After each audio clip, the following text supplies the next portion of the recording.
Good morning, David Burnett. Welcome on VH Berries.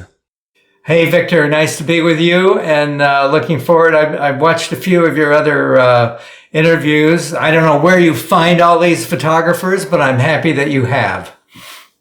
When I'm taking a look at your entire work and career, I would say that you will need your entire museum for you.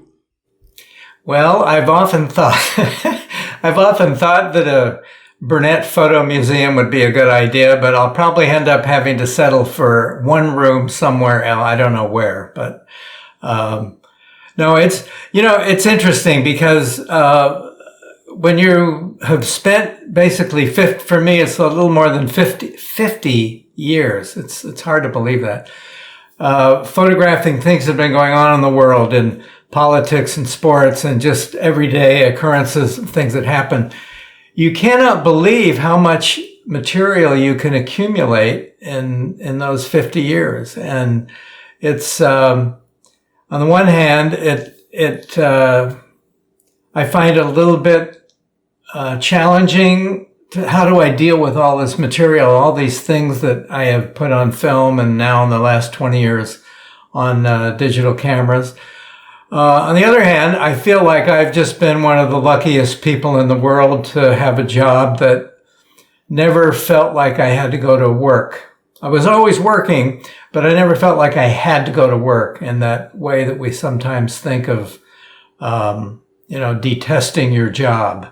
It's just been a real joy to have found something that I've enjoyed doing, even the tough stories and the difficult ones. In a way, being able to tell those stories even has a little more impact, a little more import. When you're a photographer, you're always looking to be able to come back with something that will, without any words, will tell a story. And so now I'm looking back at a lot of material, a lot of stories that I've done over the years, and I just feel like I've been a really lucky guy to have been able to work like this. And David Burnett, all true.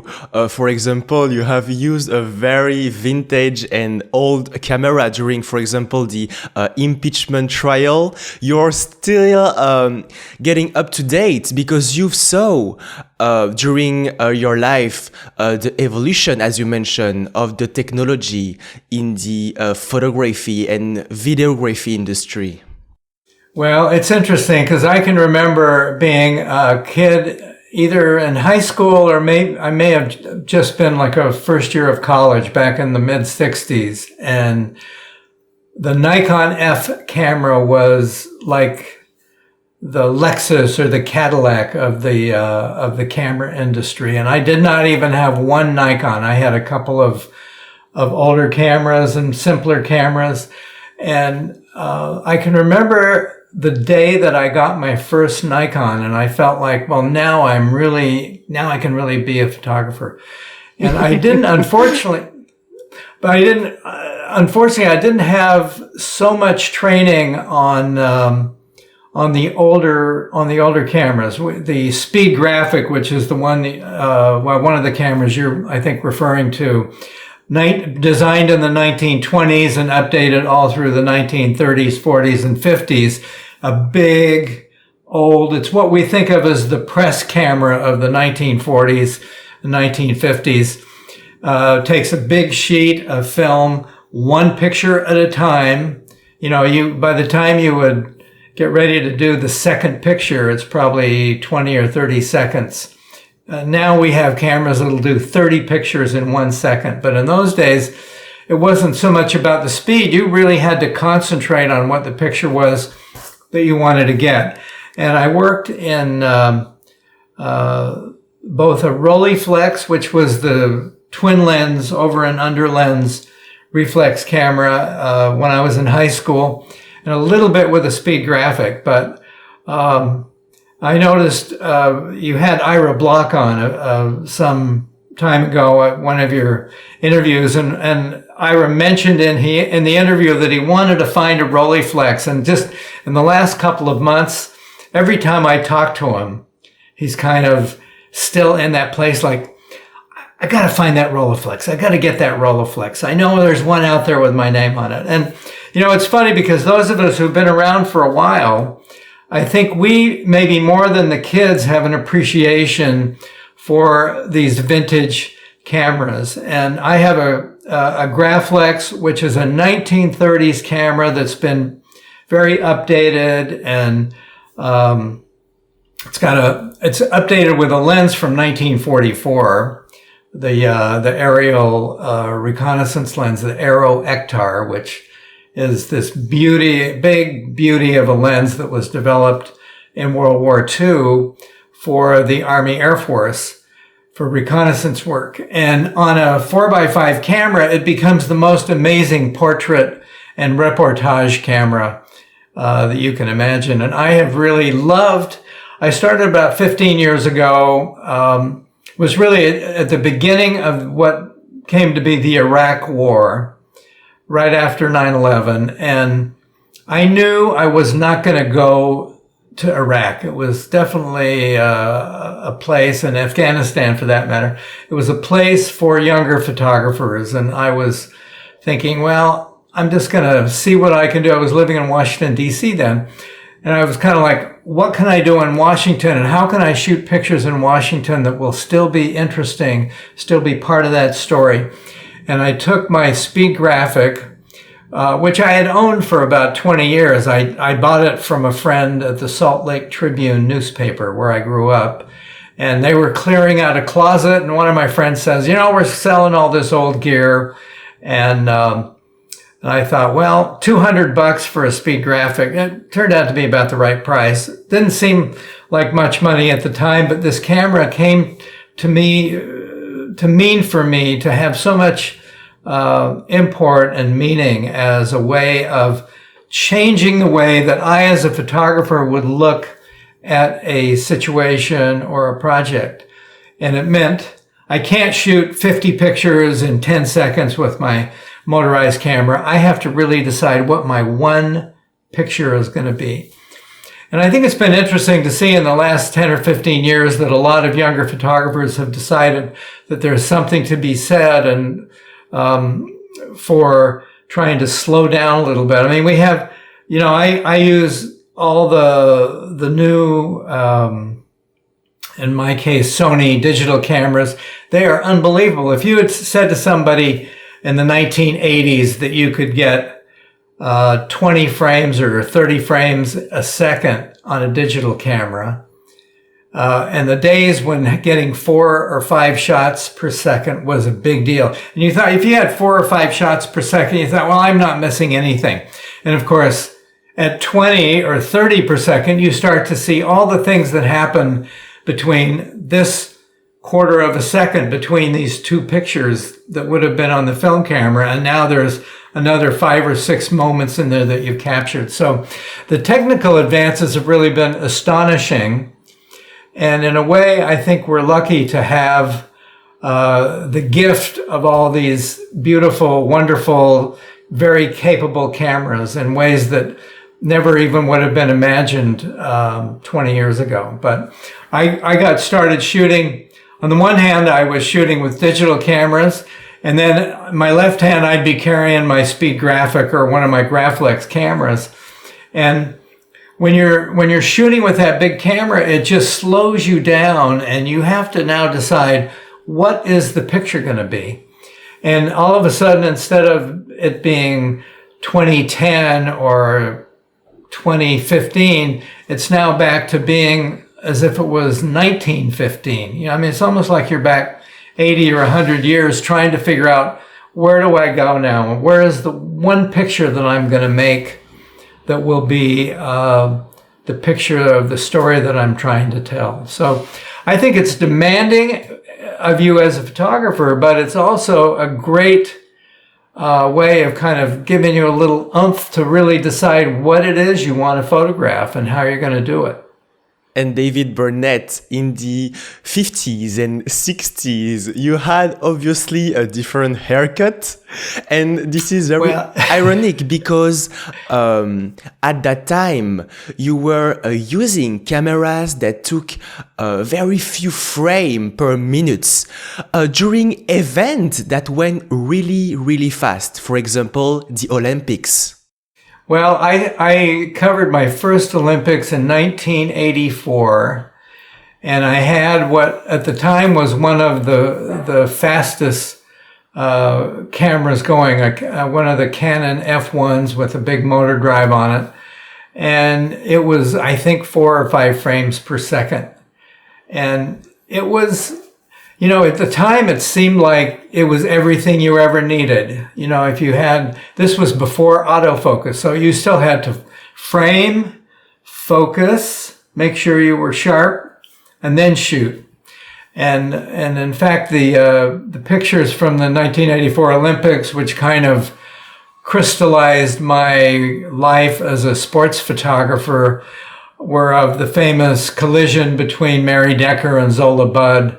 That last Friday night of the 84 Olympics, and the women's 3,000 meters, and they collided, and right as it turned out, right in front of me, and I got these pictures of Mary Decker in just total shock and dismay as she's out of the race, laying on the ground on the other side of the track. But I remember in that moment taking an extra little, you know, it seemed like it was a couple of seconds, but I'm sure it was like just a fraction of a second. Just telling myself, just make sure you're sharp. And you can't even say, you know, it's funny. If you're a photographer that grew up in those days, you can't even say that without your hand. Your hand automatically goes up to do the focusing thing, because that's how much it was. It was hand and eye and brain coordination, you know, and you can't even say it without this hand starting to focus again. It's what happens. But it was a time when we thought we had the best cameras that were going. They just were not nearly as capable in so many ways as what's out there now. But that said, we took some pretty good pictures with these cameras. I mean, what I say now to my friends in this business and in the photo world is, you no longer have an excuse to be able to blame your cameras for something. The cameras are too good. They focus quickly.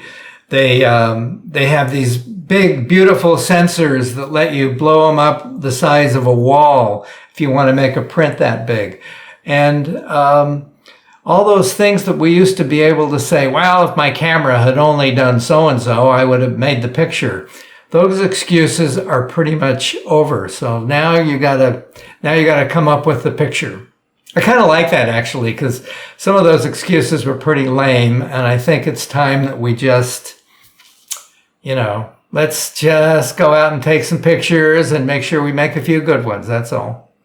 In definitive, we can say that at that time during your first Olympics, taking pictures and covering the event was a sport itself. You know, this is how I always describe the Olympic Games, and I'm not, this week is the Beijing Games, and I'm not there. I'm sitting this one out. I don't do all the Winter Games. My theory has always been that photography is hard enough without being cold. So I've been to the Salt Lake, Sochi in Russia, and the Korean Winter Games, but I've been to 10 Summer Games, and I really, I kind of prefer that. And I have my eye on Paris 2024 for the Summer Games in France, looking out. And, you know, it's 2 years away, but I'm sure those 2 years are going to fly by. It does tend to go very quickly when you have these little spaces between games. And of course, just last summer we had the delayed Tokyo Games, which I have to say I was very happy that finally happened. And I thought the Olympics, both then and this week, are something that we really need. I think there's something wonderful that happens at the Olympic Games, and you know, the rest of the world could learn something from the Olympics. But in fact, when you have hundreds of photographers getting together for 2 weeks plus an extra week of like figuring things out the week before opening ceremonies, it becomes the photographers' Olympics. And you're there with the best photographers in the world. And it isn't quite so obvious that you have gold, silver, and bronze medals, but everybody knows when somebody gets a great picture, everybody knows about it. And I think there's something kind of charming about the way we are competing with ourselves. And by having that sense of competition that your brothers and sisters around you are all trying to outshoot each other, that it makes everybody a little bit better. I think probably the same way it does with the athletes. You're more focused, you're more full of desire, you're more full of wanting to make something really magical about what you see in front of you. Of course, and David Burnett, I would love to retrace about the beginning of the journey, and because you had a very important mother figure who pushed you to find another hobby next to school, so you would be able to get into college. Well, no, and when I was a 10th grader, so I would have been, I guess, 15, my mother, who had been a journalism major and had been on the newspaper at Stanford in the 1930s and worked for the last 2 years that she was there, she worked on the daily newspaper and ended up for one semester, I think, was the editor. But she said to me, you need to have something that you can do in school, extracurricular. It's what that word that is sort of the magic word that describes something that isn't a class that you're taking. But she said, if you want to get into college, you need some extracurricular activities. And I wasn't quite as good an athlete as my older brother who had played football and baseball. I tried out for baseball, but I wasn't wearing glasses yet. And when I went out to catch flies, I could hear it. And then I never saw the baseball until it went over my head. So that I had a very short career in baseball. But, my mom said, you ought to look around for something. So I signed up for the yearbook. And when you applied, you had to decide which of the 4 staff positions you wanted to apply for. It was, still remember this, business, literary, art, none of those really anything that I felt I had much of a talent for, or photography.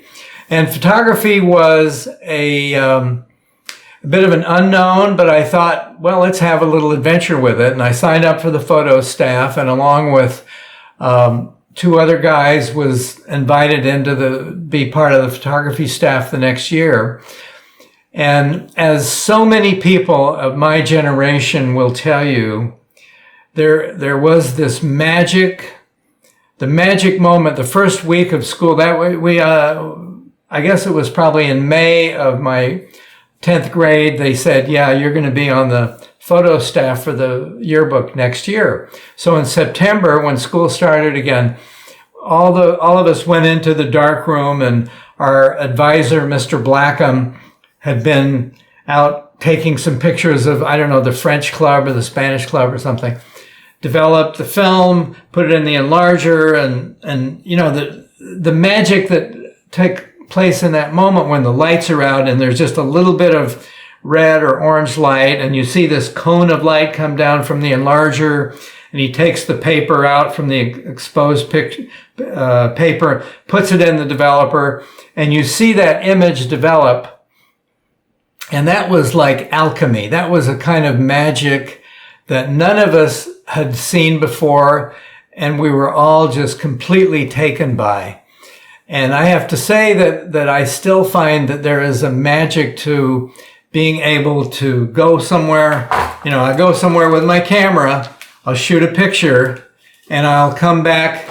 And nowadays we don't so much go to the dark room. I mean, I do with my big cameras. I will still shoot film, but shooting digital, and you've speeded up that process by quite a big number.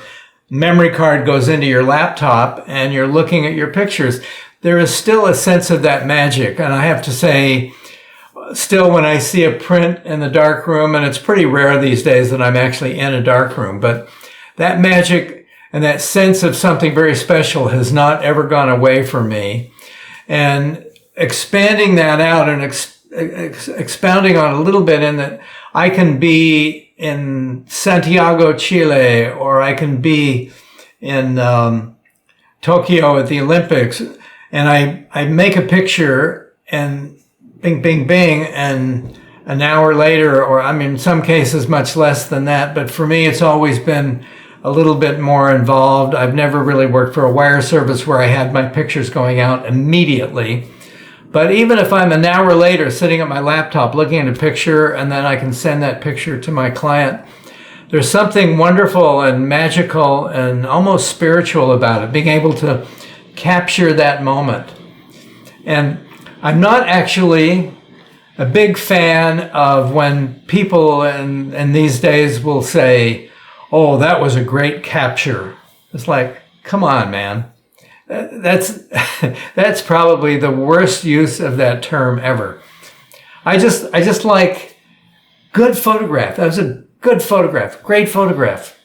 But a capture, it's like, when I think capture, I imagine a little miniature horse with a little miniature cowboy and a little miniature rope. And he's like running along, chasing some miniature cattle and trying to lasso them. And if he gets one, that's a great capture. In photography, we may capture a moment, but I don't like to think of it in quite the terms that, those Western cowboy terms of what a capture was like. I mean, to me, there is that effort that, and there is this sort of magical thing that happens again when you push the button on your camera and your eye and your brain and your hands and your arm and your feet, everything is working together. You're not just pushing the button of the camera. It's the whole of you is involved in this thing. There's a reason that in almost every workshop I've ever done, when they'll want to, well, what do I bring to the workshop? And my first answer is bring a good pair of shoes, because having the ability to be where the picture is what it's all about. You have to, your camera is your friend, but you have to get it to a place where it can do its magical thing. It's a magical box. It's still a magical box the same way it was 130 years ago when people were just discovering photography for the first time.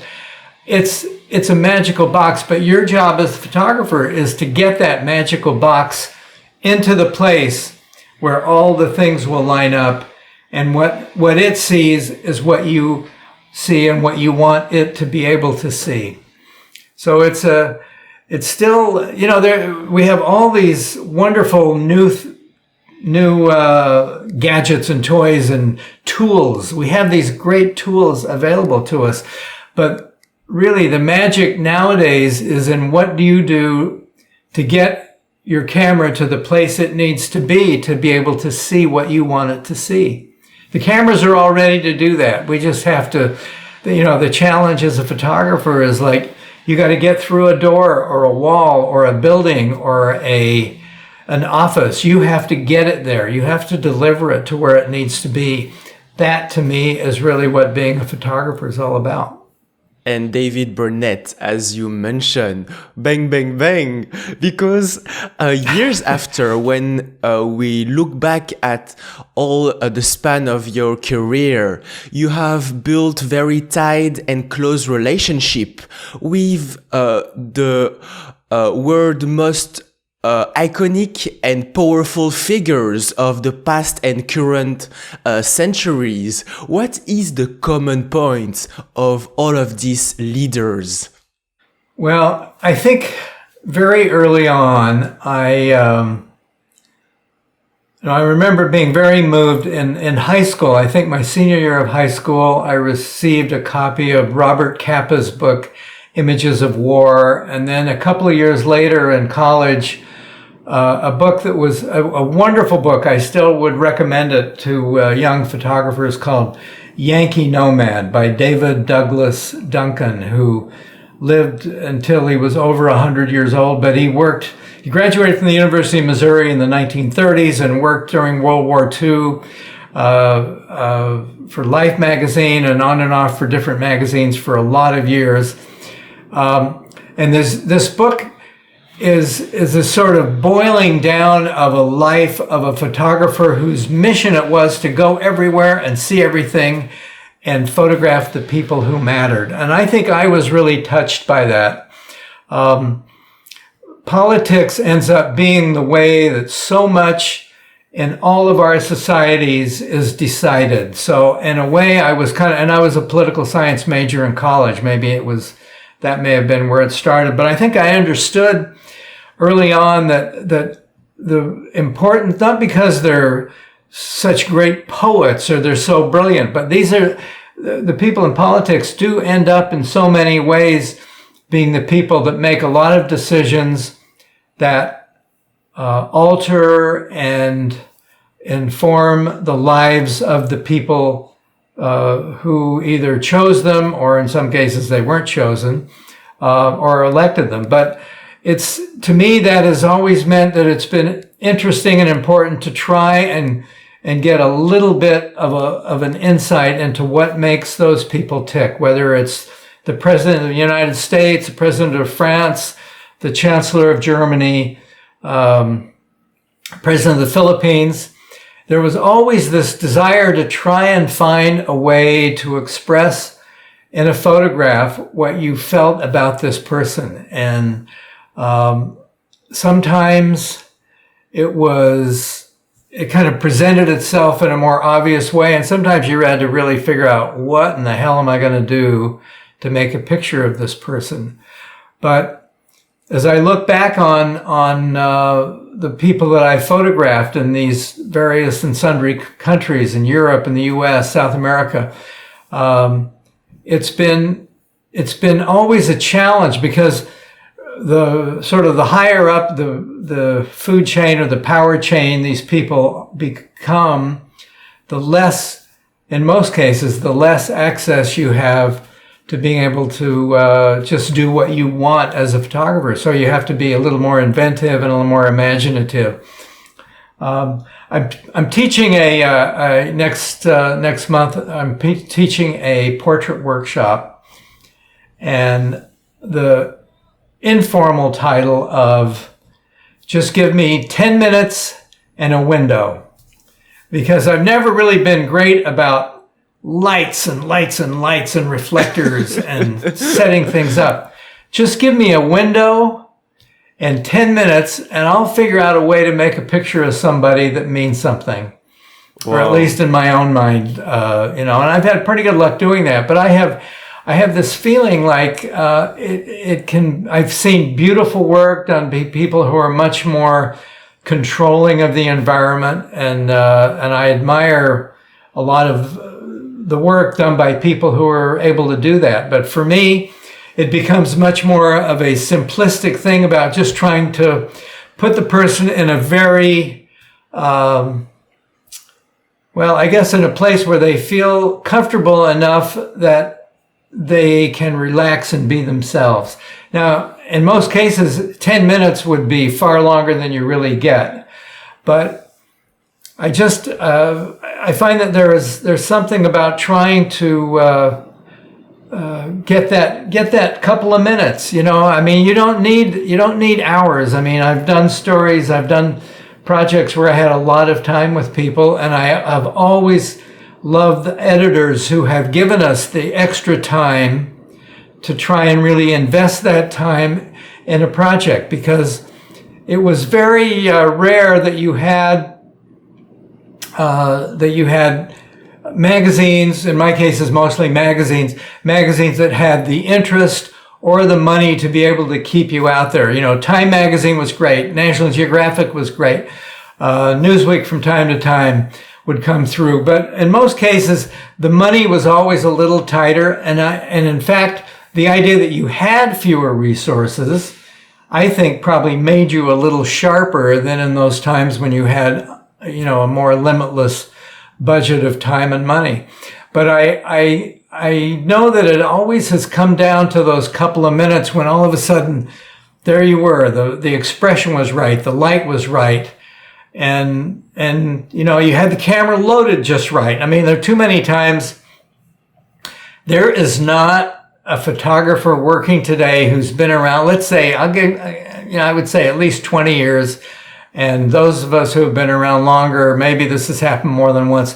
And when I heard that this had happened to the great Life magazine photographer, Alfred Eisenstadt, it kind of made me feel whole and like I had arrived. But when you've been in there, you've managed to get in the room with Senator so-and-so, who's been very hard to get to, but you get in that room and you shoot a roll of film, you shoot the black and white and you shoot a roll of color, and you come out and you start to rewind it. This is obviously a memory from the 35 millimeter film days. You start to rewind the film and you realize that you had never loaded the camera in the first place. And Izzy told me that had happened. I forget who it was, but he said in this wonderful German accent that made every time he told a story, it made it even more endearing, I think.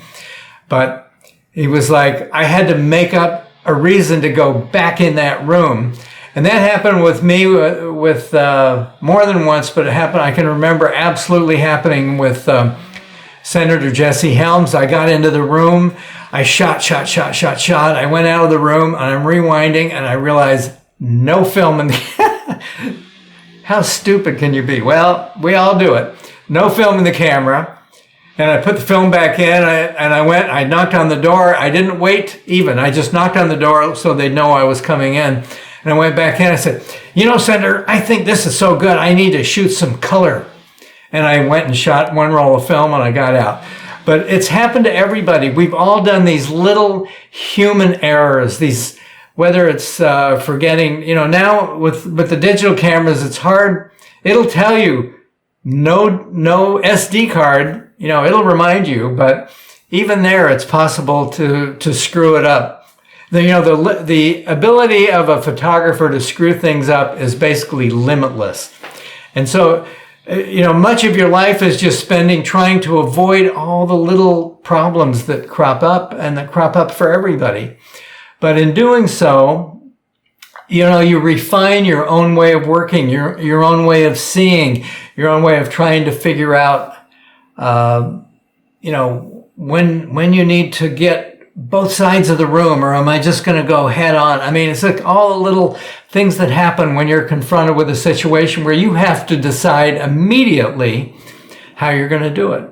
And what you realize is that so many of the great and really iconic pictures of our time were shot not even as an accident, but they were just shot reflexively by a photographer doing what photographers do best, which is reacting immediately to what's in front of them. And I think that's something that in many ways we kind of tend to forget in the age of posed portraits and things where you think you always are going to have a chance to do something that'll just be happening right in front of you. The ability of good photographers to just react to something, whether it be at a sporting event or some untoward moment or somebody's hat blows off at the inaugural. I mean, you just can't even name all the thousands of moments where things have happened where a photographer has made a great picture. And I have to say, I'm very pleased to be a member of that fraternity and sorority with so many great people and basically a group of people who are amongst ourselves very giving and very helpful. We always, I can't even think of the last time when I asked somebody for a favor and they didn't immediately respond. And we all do that for each other. It's a very familiar and friendly group, even if someone is your arch competitor. I mean, I used to, during the Iranian Revolution, I shipped all my film to Time magazine with the film of my arch competitor, Olivier Rabeau, working for Newsweek. And why did we do that? Well, we were best friends, and it was a little easier to just find one person. We had to go to the airport and find somebody that we could talk into taking our film on the plane out of Tehran, flying to Paris or London. And you had to talk somebody into taking your film. And our lives just became easier if we found one person who would take one envelope with both of our film in there. And at one point, I had one of the editors at Time say, we're not really happy about the fact that you're shipping with Newsweek. And I said, you know what? My good friend here from Newsweek, we watch out for each other. We cover each other's back. And if you want to come here and handle the shipping of my film, I'm perfectly happy that we don't ship with anybody else. But as long as he and I are going to do it, we're going to do it the way that works for us, because that's the only thing that really matters. And amazingly, every time we found a passenger and shipped our film that way, it was picked up on the other end and got to the magazines where it needed to be. So it's just, in a way, it's just wonderful to have this feeling that you're in a you work in a business with great people and who have respect for each other and in ways that we don't always find out about in other realms of work endeavor. And I've always been happy to be a photographer and to say I'm a photojournalist, and I will always be that person.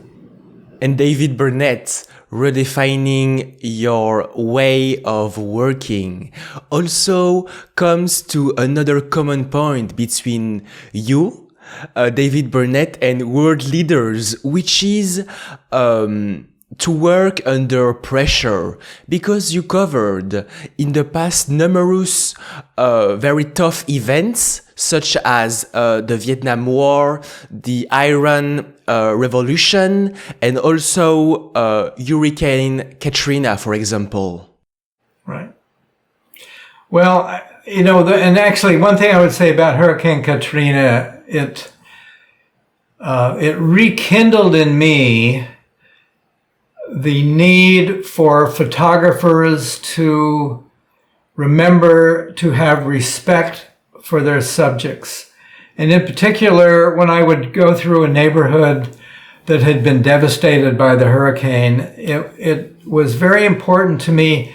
At one point, I had a wonderful guy who was kind of guiding me, and who knew the city, lived there. He knew the city, and he would drive us around. And at one point, we were driving through a little neighborhood that had really been very badly hit by the flooding and by the hurricane. And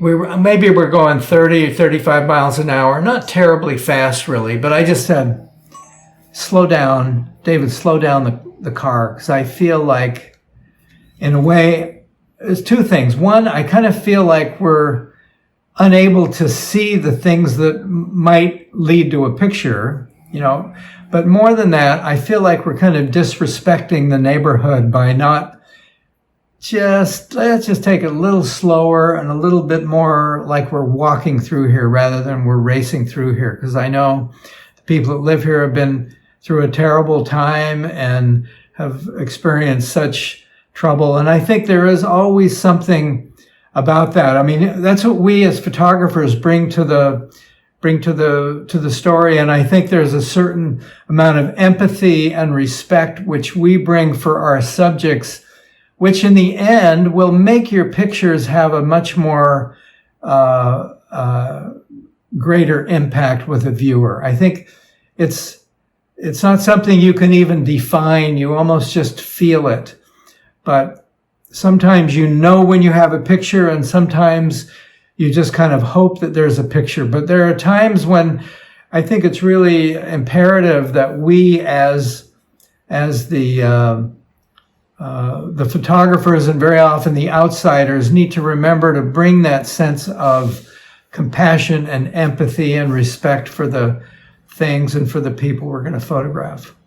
And David Burnett, as the day of today, a subject that you are showing a lot of respect to is your best friend, Tyrone, which is a native English and French speaker. Well, you know, he probably speaks a couple of languages that I have not caught up with yet, but I haven't had a dog for 25 years, and he came into the family about 8 years ago, and I have to say, I don't know that I had lost any of my sense of understanding or empathy, but he's certainly given me a chance to refocus it. I mean, he sleeps in a little squishy bed on the sofa in the living room here, and every time I walk by him, I cannot but stop and look and imagine how, I don't always do this, but I kind of frame it like, there's a good picture, or that'll be a good picture. And it's true, I have photographed him a good deal, made a number of little videos, and I have helped him maintain his Instagram page, which is at They Call Me Little Tyrone. And in a way, it's been a wonderful little pastime, and I feel very indebted to his presence in my life and my family and my everyday being, because he's reminded me of the necessity of always guarding your humanity and keeping it close at hand, and don't let things get out of control that let you become too cynical or too barbed in the way you see the world. But there is much to see and appreciate and love in this world, and he has, whether I speak to him in English or French, I think he really appreciates it as well. And to make a connection with another major subject that you are covering, you are, David Burnett, at the border to cover space, what is outside the planet Earth, because you have covered almost, at the exception of two, all the astronauts that went to the moon. So maybe that when you're going to meet the two other astronauts, you can introduce them to Tyrone to make him a little walk outside of our very special planet. You know, it's I really wish it were easier to take him along as my assistant, or maybe I'm going along as his assistant, because he would be the one really creating the moment. But yeah, I did. I was a young kid. I was 1969. I was 22 years old at the time of Apollo 10 and Apollo 11. Apollo 11 was the first landing of men on, Buzz Aldrin and Neil Armstrong on the moon. And I was living for that couple of years in Miami and covered 3 Apollo launches and a number of things related to the space program. And 50 years later, I picked up this project where I started trying to photograph all of the people who had been in Apollo and had gone either to or around, or pretty much they'd all gone around, at the very least, around the moon. And I just got two astronauts, Jack Schmitt and Frank Borman, who are on my list. And it's hard to imagine, but all of the Apollo astronauts are in their late 80s or early 90s. So for some of them, it's a little tougher to be able to just to accept to be a photographic subject. Although a year and a half ago, when I worked on this project for the Washington Post, everybody that I met was fantastic, and everybody had stories. I mean, the thing that's great about the Apollo astronauts, they were pretty much all jet fighter pilots who became astronauts. And they had stories, and they had stories about their stories. It was a great, great bunch of people, and getting my 10 minutes in a window with all of those folks was really fun. And I'll tell you one fun story. I had gone in May of 2019 out to Oklahoma to the Tom Stafford, who was Apollo 10. These were the last trip around the moon to just prove once again that the concept worked and that it was going to be setting the stage for Apollo 11 to land on the moon. And Tom Stafford has put together a wonderful museum of space in this little town. I forget the name of the town now, about an hour outside of Oklahoma City. And I went to the dinner, and I was invited to the dinner they had that night, and I'm sitting next to these people. There were a woman who was a widow of one of the astronauts, and she was there with her adult daughters. And then there was one or two other people from the program who I knew at the table. And I'm sitting next to this woman who I did not know who she was, and I didn't really get her name. And all of a sudden, the spotlight comes on our table. And of course, now I can't remember her name, but I'll tell you who she was. But she was, and they put the spotlight on her, and they asked her to stand up and be recognized. She had become the astronauts' nurse. And she had started in the Mercury program and went all the way through Gemini and Apollo. And kind of when an astronaut got a cold, she was the person who took care of him. And as I heard her name, I'm on, this is something that only has existed the last few years.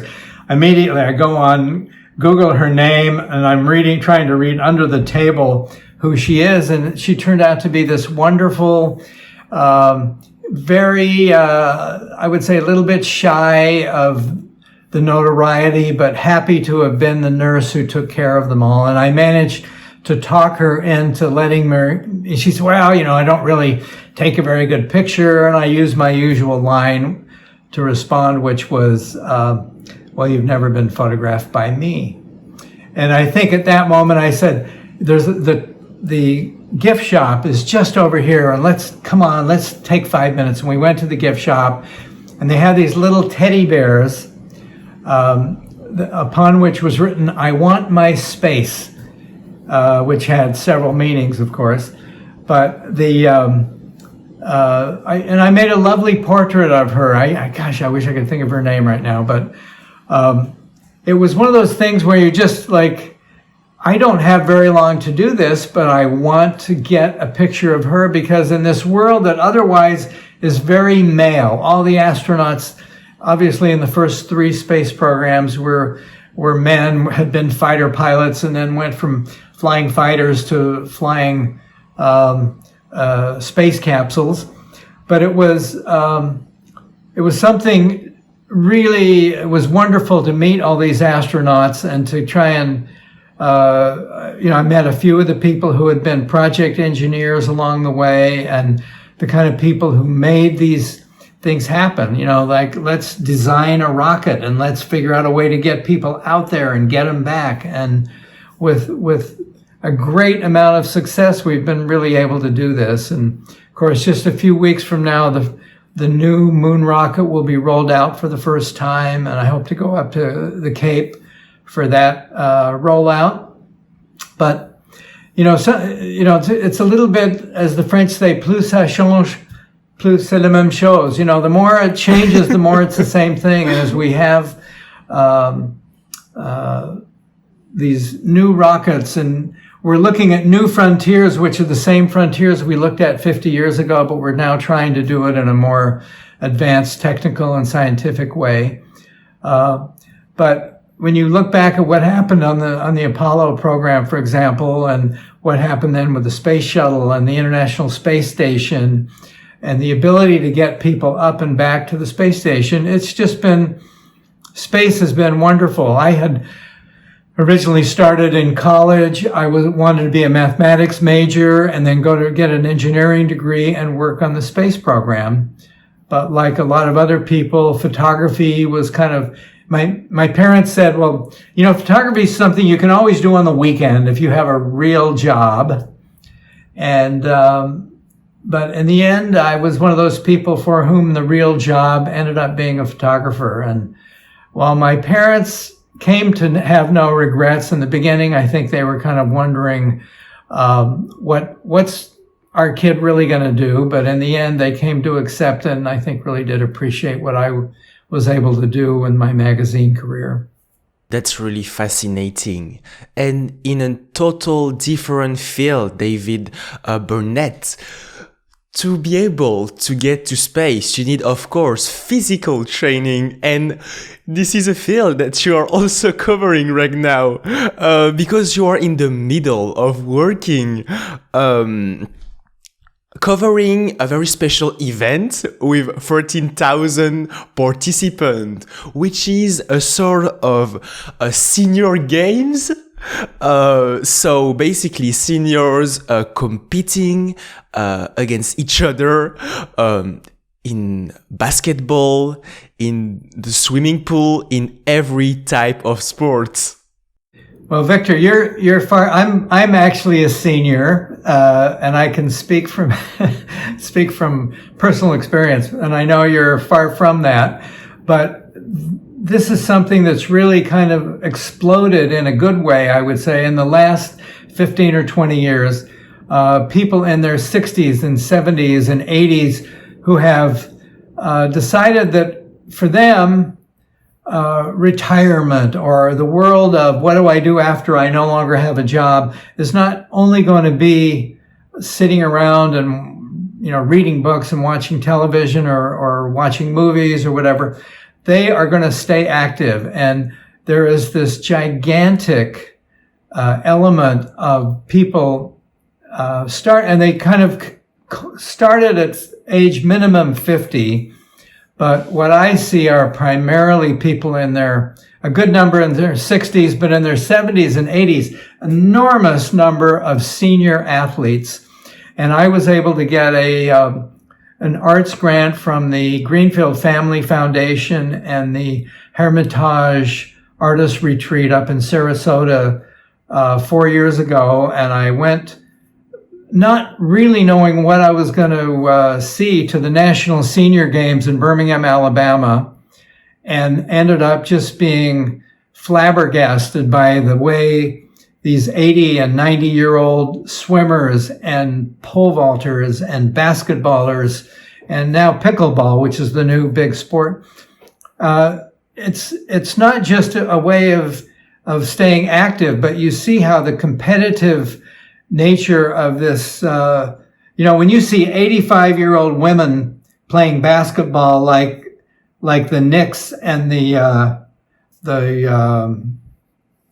Boston Celtics, I mean, hands in the face, and they're playing defense and they're playing offense. It is absolutely something wonderful to see. And it's something that I think just has been this realization that the French used, I don't know if they still do, but at one time they called it, the troisième âge. It was the third period of your life, and it was just going to be la retraite. We would just have retirement. These people that you see, and coming up in May in Fort Lauderdale at the National Senior Games, I suspect there'll be something like 30,000 athletes from all over the country and in an enormous number of sports. And I've already booked a hotel. I'm going to spend probably a better part of a week down there, and I'm going to take my big camera and my little camera, and I'm taking all my cameras, and I'm really going down to kind of catch up because I've been so impressed by seeing what these elderly athletes accomplish, and not just for themselves, but when you see these teams, it's really something very special. And for me, it's been very exciting. I hope at some point to get a book out of it. We had a photo exhibition at the Ringling Museum in Sarasota 2 years ago, and I know that there's a book. There are millions of senior athletes who would be interested in kind of being reminded of what else is going on in this period of time. And the runners go, the sprinters go from the 50s through the 60s, 70s, 80s, and you even have 90 and 100-year-old runners taking part. So I think it's something very special and something that you really don't want to miss. If you're anywhere near Fort Lauderdale in the middle of May, come to the National Senior Games.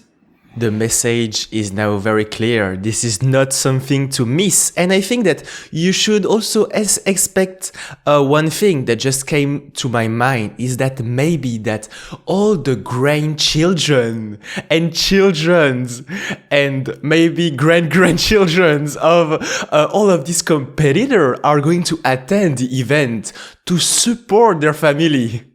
Well, there are a number of people who do that, although primarily the places that I've been, it is primarily just the athletes themselves. And I think, we've all had, or we've been the children or the grandchildren, and kind of like, yeah, Grandpa, go ahead. That's great. Go ahead and do it. But I think until you've actually seen it happen, you have no idea of how much fun it is to see it and to see the kind of effort. It's the one word, when I walked around, you know how you do this thing of when you have a show up at an art space and you kind of walk around just pretending to be another visitor, and you're looking around a little bit, but mainly you're listening to hear what people say and what the comments are. The one word that I kept hearing was inspire, inspiration. Oh my God, it's so inspirational. And people can't believe what they're seeing. These 70 and 80-year-old athletes doing things that they thought really, once you're past 40, you would never see somebody doing. And I think that in and of itself is a very positive and very surprising thing to have happened. And I think it's great. And I think as long as I'm able to carry a camera around, I will be one of those people whispering about how inspirational it is, because above all, for me, that's one of the things that's really attracted me to this sport, is seeing people my own age and older just play for all they're worth. It's really fun. And David Burnett, another crucial part of your work is traveling from state to states, from continent to continent. How do you live between Florida, for example, I guess the place in which you're staying right now, and, for example, Washington, D.C. and New York City? I lived in Washington, D.C. for 25 years. And then we moved up to Newburgh, New York, just north of New York City. And, Florida has just been a way of trying to just figure out a different way to pass the time. And in most cases, when there's snow, to be away from the snow. I'm not a big skier anymore. I kind of gave up most of the snow sports, but, I have to say, I've seen some beautiful pictures this week of a snowstorm in New England that was leaving everything in this sort of icy beauty. But, for me, for the most part, the stories are where they are, and I am happy to go and just pick up a bag of cameras and a toothbrush and go chase down a story. But I'm not afraid to sit tight for a little while. I mean, the pandemic has been really the first time in 50 years that I didn't pick up my cameras and go racing off to a bunch of places. And I just was trying, above all, I didn't want to get sick, and knock on wood, so far I've managed to avoid that. But traveling is in my blood, it's in my bones, and I'm, I've got, like I said, I have a workshop next month on doing portraits. I'm doing a couple of other things planned for later in the summer, and I have a few trips planned. But I think, I have always told the young photographers when they would come looking for advice that the one thing to remember is that wherever you are, wherever you live, I can almost guarantee you within a 5-minute walk of wherever you live, unless you live in a cabin out in the desert, and maybe there are a few people that qualify as that, but I don't think there are many. But 5-minute walk from wherever you live, there's a good story. I don't know what it is. I don't know who it is, but you don't need to go to Ethiopia or Tibet or to Patagonia to find a great story. Now, there's no question that things that we see as very exotic, whether it be places that are distant, no question they have a sense of the exotic, which we find appealing because it's something that you don't see all the time.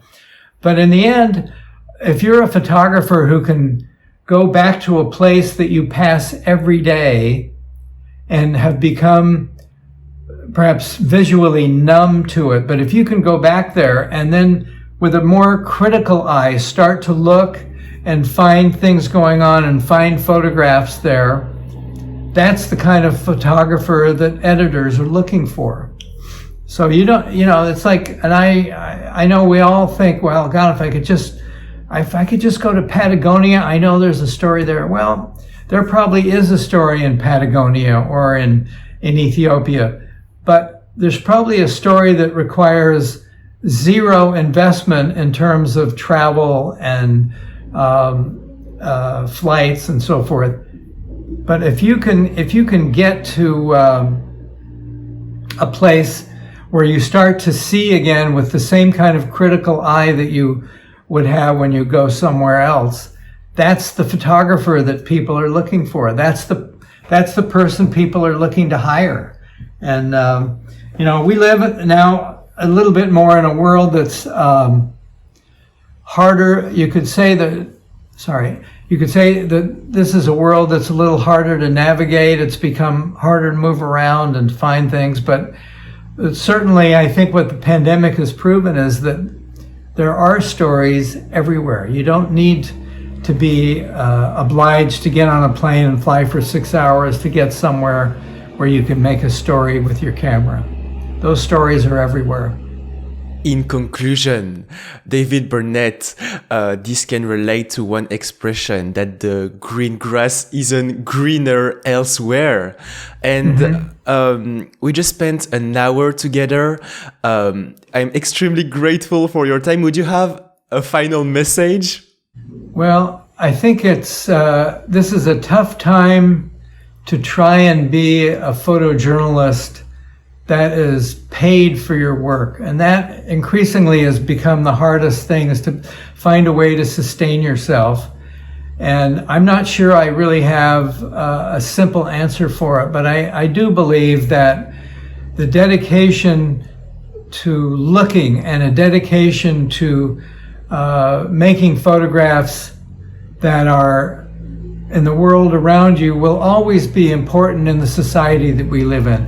The one thing I would remind all photographers, and this is something that the older I've gotten, the more it's been kind of obvious and apparent to me, but not so much spoken by other people, is, and let's be honest, everybody has a cell phone with a camera. Pretty much everybody. We've created several billion new photographers by putting cameras on phones the last 20 years. And you could say, well, it sure made it harder to sell pictures. And yes, it has, because it means that more important than ever, it's the photographer who is somewhere is the one who will get a picture. But because of this, what it also means is that you're never without your camera. You always have a camera. And yet, if you're a photographer who sees your life as a journalist and you want to cover the stories that are out there around you, you very easily will forget to photograph the things in your very own life. And the one thing I can tell you, as somebody who's been around for a long time, when you get to be of a certain age, the pictures of your own life, of your friends, of your family, of the people you knew, of the things and places that were part of your own life, those are the pictures that you shouldn't neglect taking, because those pictures will become the ones that are most important to you when you look back on your life, when you get to be in your 60s, 70s, 80s. It's very easy to forget to take those pictures because it's not part of a story or it isn't part of a project. But those pictures, the pictures of your own life, will eventually become the ones that have by far the most value to you. I can think of 100 things that I didn't take pictures of along the way that I really now wish I should have. So take it from an old guy who didn't do what he's telling you to do. That's a very important thing to remember. Photograph your own life. Photograph your own life. Thank you so much, David. And I hope to see the DBM very soon, the David Burnett Museum. Well, so far the bidding is open. We don't have any bidders yet, but the bidding is open.